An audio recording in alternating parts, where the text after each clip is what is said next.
Você já parou para pensar no que aconteceu com aquelas metas que você definiu no início desse ano?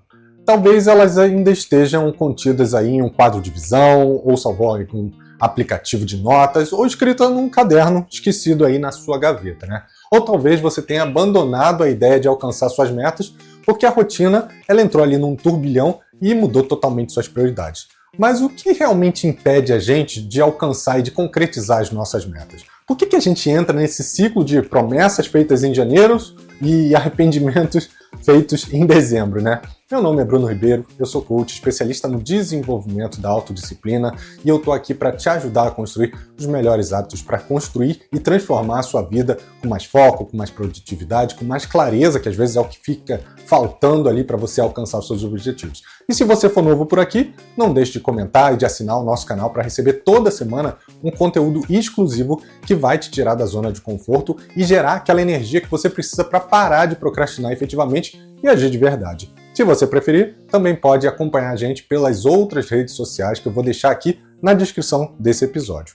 E nos próximos 3 episódios dessa temporada, que são os episódios finais aí do ano, eu vou falar sobre metas. Porque ainda tem gente que sabe que chegou no final do ano e não cumpriu as metas, mas não entende o porquê, né? E mesmo tendo planejado.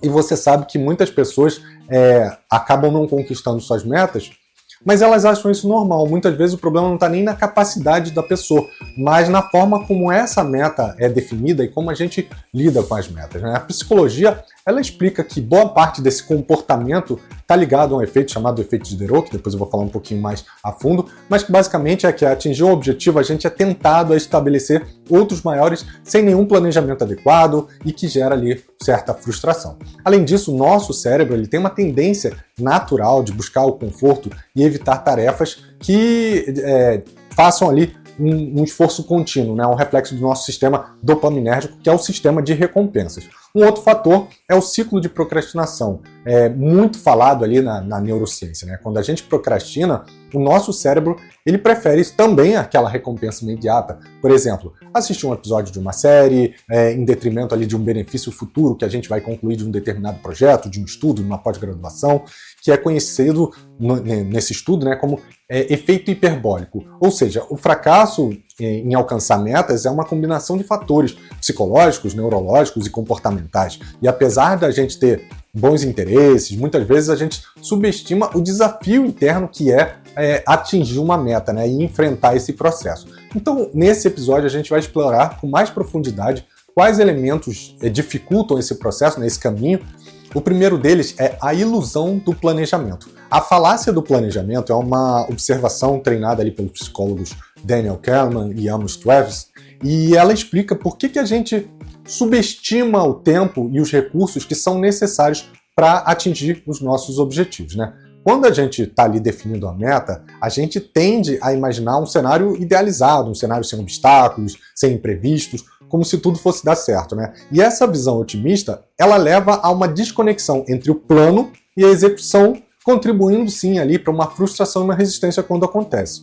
O segundo efeito é o efeito de Diderot, né? O efeito que ocorre quando a gente atinge um objetivo inicial, que era um desejo ali, né? E a gente coloca metas adicionais, muitas vezes desproporcionais ou mal planejadas. Por exemplo, uma pessoa que compra um carro novo pode sentir ali a necessidade de reformar a garagem, mesmo que isso não tivesse nos planos iniciais dela.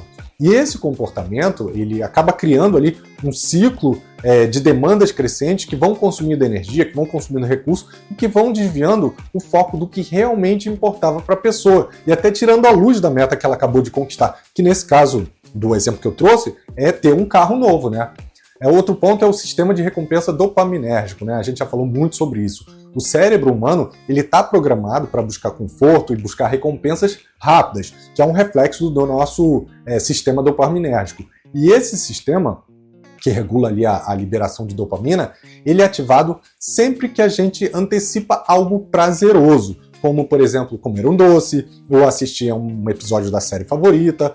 Quando a gente enfrenta em outros momentos, tarefas que são difíceis ou de longo prazo, o cérebro, ele, às vezes, boicota os nossos planos, preferindo ali atividades que obtenham mais prazer imediato. Por isso que metas que desatingem esse esforço contínuo, como por exemplo aprender um idioma ou economizar dinheiro, podem parecer desmotivadoras no curto prazo, porque elas só vão te dar resultado ali no longo prazo, né? E o desconto hiperbólico, ele é um conceito que vem ali da economia comportamental e que descreve como a gente tende a valorizar mais as recompensas imediatas do que as futuras, linkando aí com o item anterior, né, da dopamina, da procrastinação, mesmo quando as visões futuras ou os resultados futuros eles são mais vantajosos. Isso explica porque é tão fácil adiar um projeto importante para amanhã, né, ou nunca, né, enquanto a gente escolhe algo mais prazeroso e mais momentâneo para o dia de hoje. Por exemplo, ao preferir estudar para uma prova que você tenha daqui a um mês, é bem provável que você vai falar, não, ainda tem tempo, deixa eu parar aqui, vou assistir um filme, uma série. Apesar de saber que tudo tem um benefício maior a longo prazo, a recompensa imediata daquele entretenimento, daquela série, daquele episódio, ele ganha aquela disputa naquele momento. Totalmente relacionado, como eu falei, ao sistema dopaminérgico que vai te dar aquela recompensa, o prazer do momento atual, né? Um outro ponto é a falta de habilidade em definir metas específicas. Metas vagas como ser mais saudável, ou melhorar minhas finanças, melhorar o meu dinheiro, isso acaba falhando porque não tem a clareza e o direcionamento que você precisa. O cérebro, ele sim precisa de um objetivo claro para que ele consiga se engajar, criar um plano de ação. A ausência específica, isso leva a uma paralisia de decisão, né? Uma coisa que não é específica, ela acaba podendo trazer ali muitas opções e você acaba congelando, não fazendo nada, né? E grava essa frase que eu vou falar, clareza congela. Quantas vezes você já deixou de fazer alguma coisa porque você não tinha os passos claros ali, ou o benefício claro do que aquilo ia te trazer, né? Outro ponto é a ilusão da força de vontade. Muitas vezes a gente confia exclusivamente na força de vontade para que a gente possa alcançar os nossos objetivos. Mas é claro, e alguns estudos já mostram aí, que essa força de vontade ela é limitada, né? Roy Baumeister, um psicólogo e autor aí do conceito de ego depletion, né, o esgotamento do ego, ele explica que ao longo do dia, o nosso autocontrole ele vai diminuindo, né? A gente vai exaurindo ele conforme a gente lida ali com decisões, com desafios. E sem um sistema de apoio, como hábitos que sejam consolidados ou estratégias mais automáticas, é muito fácil você desistir e abandonar a sua meta à medida que você vai se sentindo ali mentalmente exausto, né? Um outro ponto é a sobrecarga de opções. Quando a gente define muitas metas simultaneamente, a gente enfrenta um aparente paradoxo de escolha, né? Vamos dizer aí, alguma coisa que quanto mais escolhas você tem, mais a probabilidade de você se sentir sobrecarregado, levando você à inação, ou seja, leva você à paralisia, por mais que você tenha muitas escolhas. Quem nunca parou aí diante de um menu de restaurante e olhou tantas opções ali que não sabia o que ia pedir? Ou quando estava no streaming, Netflix, aí, olhando ali o que tinha de episódios de série para assistir, tinham tantas opções que você não sabia. E isso também prejudica porque quando você tem muitas metas, o seu tempo também se divide, a sua atenção se divide e a sua energia se divide, comprometendo o desempenho em todas elas, né? Essa dispersão, vamos dizer assim, do esforço, ela acaba reduzindo a probabilidade de você ter sucesso em qualquer uma delas. E, por último, né, a falta de monitoramento e feedback, né, ou seja, a ausência de um acompanhamento regular das suas metas, para que elas não percam ali relevância com o tempo, ela vai te prejudicar. Tem diversos estudos que mostram que monitoramento consistente vão fazer com que o seu progresso e a probabilidade de você alcançar os seus objetivos aumente ao longo do tempo. Isso porque esse feedback constante ativa um circuito também de recompensa, incentivando esse engajamento contínuo, né? Quando você tira esse monitoramento, é muito comum perder o seu foco, abandonar as metas, porque elas não parecem, né, visíveis ali ao longo do tempo e acabam sendo levadas ali pelo dia a dia. E o que a gente pode fazer se a gente combina esses fatores, né? Veja aí.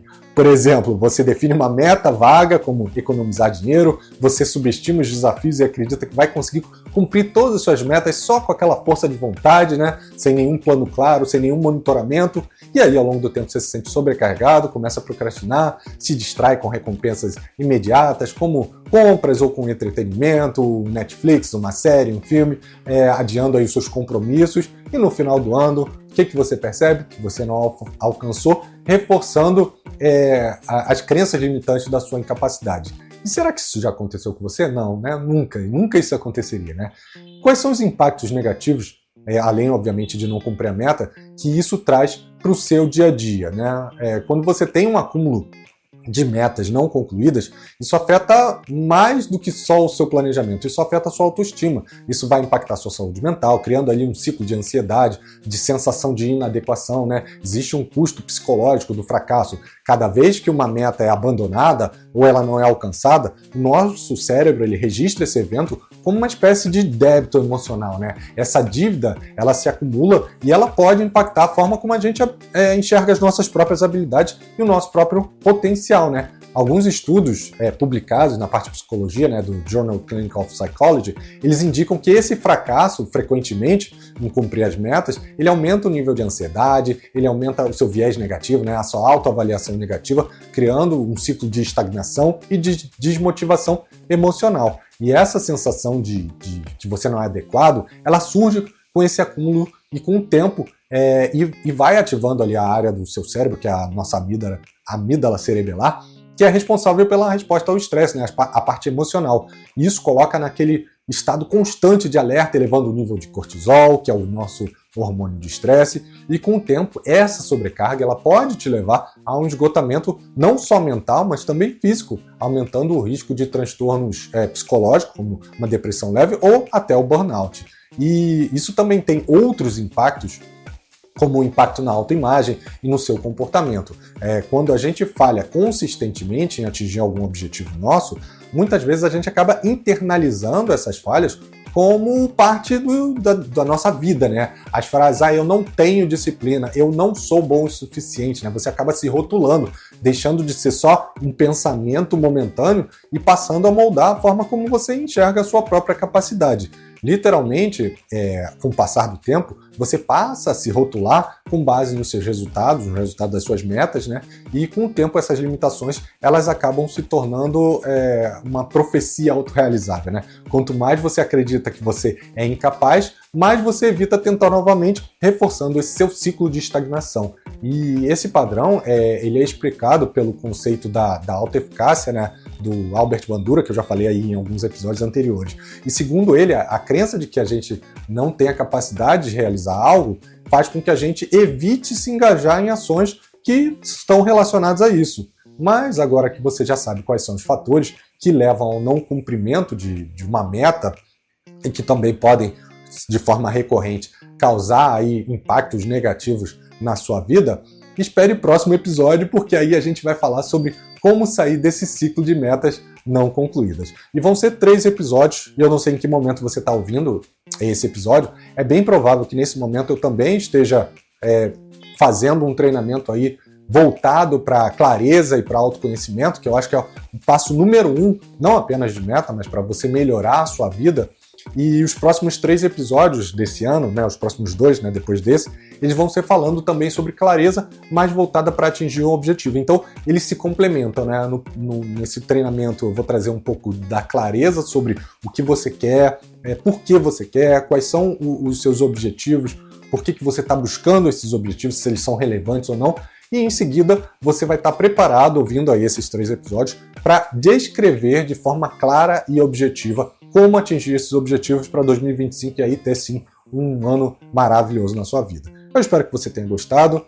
Se você gostou, deixe o seu curtir, seu comentário, seu review. Compartilhe esse episódio com uma pessoa. Se você está interessado no treinamento sobre autoconhecimento, ele deve estar aqui na descrição desse episódio, independente de onde você estiver assistindo. E para mais conteúdos, você pode acompanhar a gente pelos canais e a gente se vê semana que vem. Um abraço e até lá, pessoal. Tchau, tchau.